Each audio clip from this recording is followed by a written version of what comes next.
Welcome back to the channel guys. So ఈ వీడియోలో మనం మాట్లాడుకునేది ఏంటంటే, నార్మల్గా మనము కార్ లాక్ అన్లాక్ చేస్తే ఈ సౌండ్ అయితే వస్తుంది. కొంతమందికి ఓకే, కానీ కొంతమందికి ఇది డిస్టర్బెన్స్గా అనిపించవచ్చు. సో దాన్ని ఆ వాయిస్ నవాడి అంటే ఏం లేదు, లాక్ అన్లాక్ బటన్ని ప్రెస్ చేసి పట్టుకోవాలి.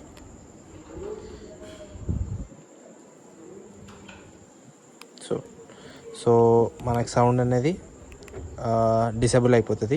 సో ఇది ఓన్లీ క్రెటా ఓనర్స్కే కాదు, Kia Seltos, Sonet, Venue owners కూడా పనికొస్తుంది. సో వీడియో ఇన్ఫర్మేటివ్ అనిపిస్తే సబ్స్క్రైబ్ మాత్రం చేయండి. See you in next video.